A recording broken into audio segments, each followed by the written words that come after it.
My name's Maria and welcome to my channel MH Books, and it's Sunday afternoon and I'm going to do a very quick catch up because I need to go out and get some shopping for the dinner because I don't have everything in yet.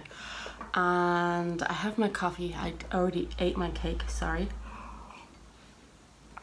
I'll just run through really quickly what I've read so far this week. I didn't get as much done as I hoped, but that's quite normal. So the first, I finished off The Dead Zone for my Stephen King read along. I'm reading one Stephen King book a month until we get to the end of his catalogue, and as he keeps churning 2 or 3 out, well, it's about 2 a year, probably we'll never get to the end. It'll take at least 5 years, I think, or 1 book a month.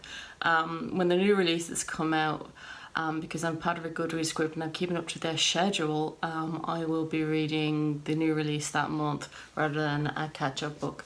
So at the moment, I think this is 1979, it's The Dead Zone. It's not a scary book in the traditional horror sense. This is not scary in the traditional horror sense. It's about a teacher, a man who has a car accident, and after 4.5 years in a coma, it's 6 years in the movie, after 4.5 years in a coma, he wakes up with some psychic abilities, and he can tell the future if he touches you or something that you've touched. So he can tell a little bit about you and a little bit about your future. The scary bit of this book is actually that one of the people he touches is an evil, corrupt politician who will in the future become the president of the United States of America. And of course, I mean, that's totally fantastical. That would never happen, you know. I don't know where Stephen King comes up with this totally unrealistic idea, Stephen. I know it's the 70s. Where'd you even come up with these ideas?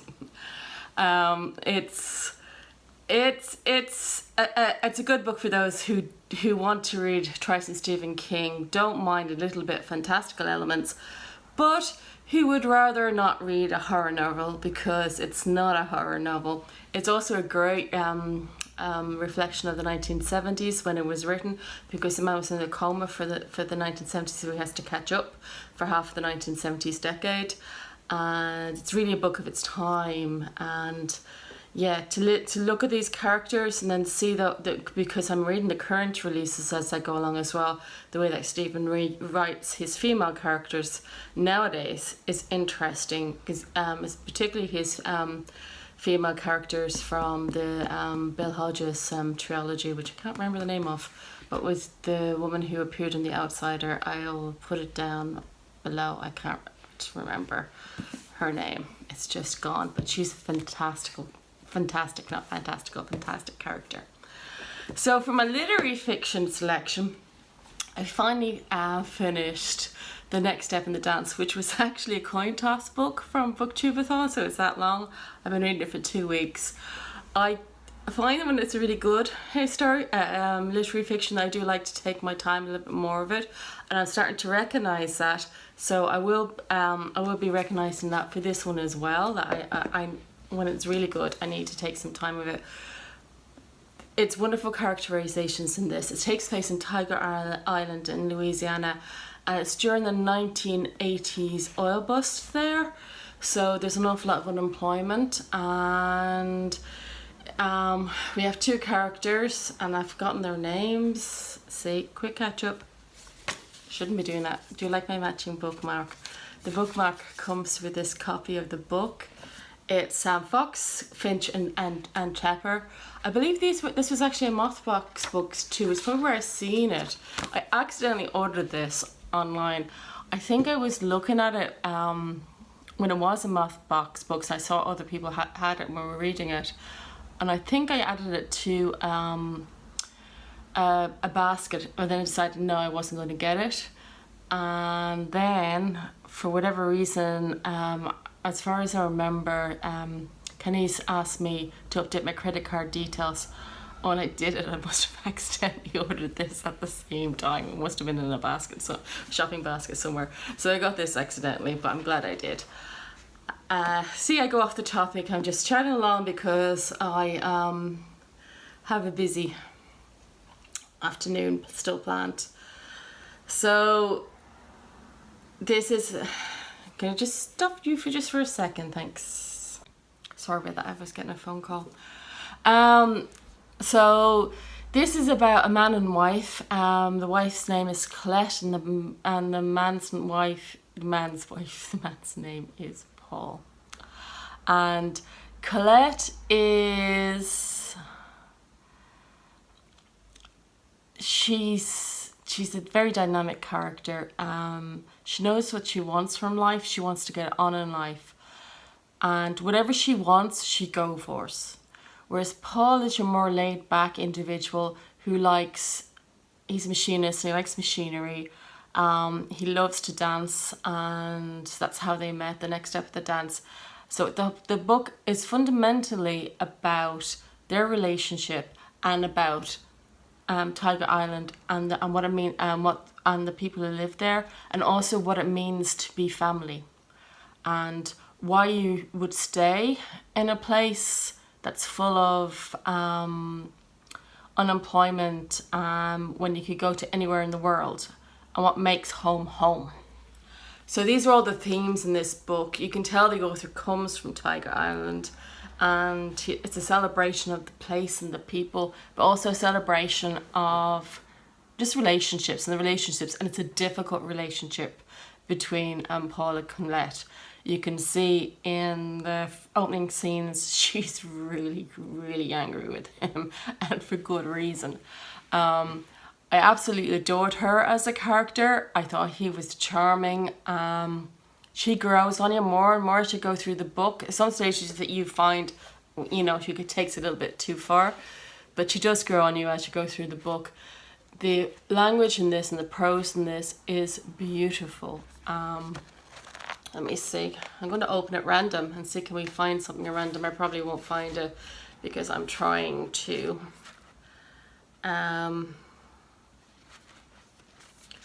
Okay, so just page 10. He opened his eyes, feeling the idea of Colette flow through him like blood tingling in a waking leg.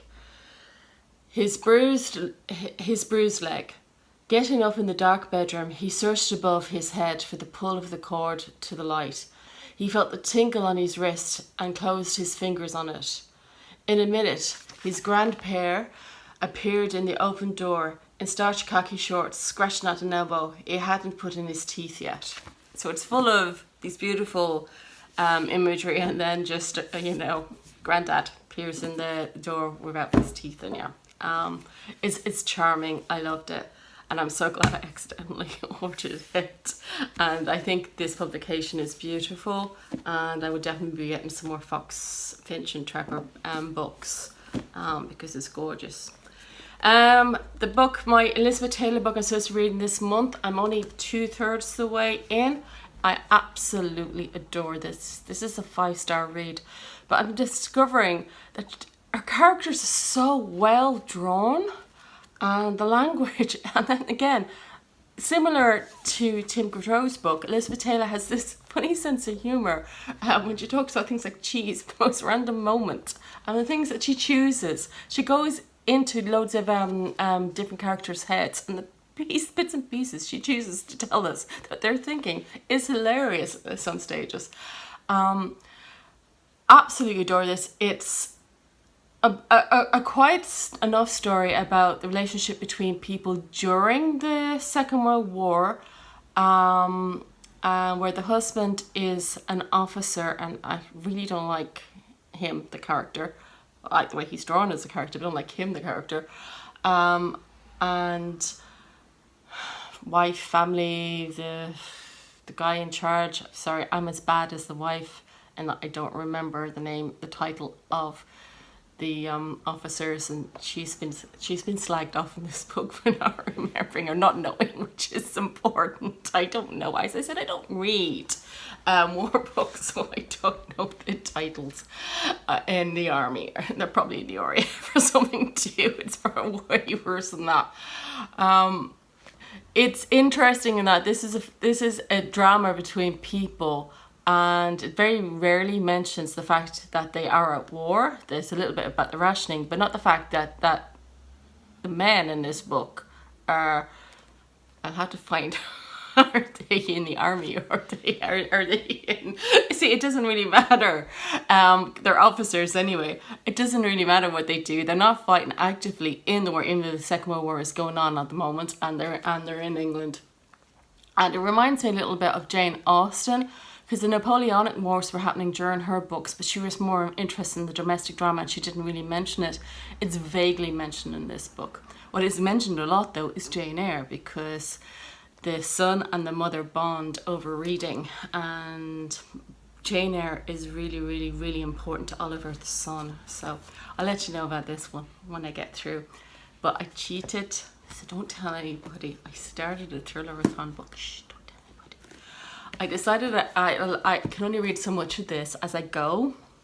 I need to sit down. I need to absorb, because I mean the language is gorgeous. I mean, if I could pick something at random from Tim Gautreaux, I can. Every single bit of this is just gorgeous. The characters are amazing, but it's kind of a book I really need to think about. It's making me stop and think, and I really want to digest it. I think I'll need to read it a second time too to actually fully appreciate it. So I gave myself a break and read another classic and read a book from my thriller-a-thon. So I will be doing Mrs. Lippincotes during thriller-a-thon, so I think it's not really cheating to start one book. So I decided I'd start the Moonstone, and I'm only 30 pages in, but I'm absolutely adoring it. It is so sensationalist novel. It is such...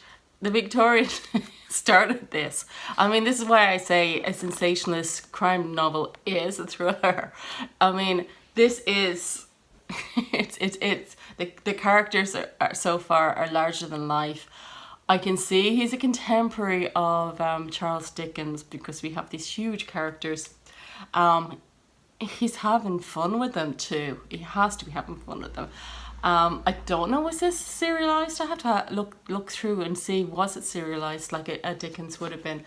But it is absolutely amazing. I don't know, I had this book, not this copy, but another copy of this book probably in the early 90s, I think, and I DNF'd it for some reason. I have no idea why, because it's amazing and I'm really enjoying it.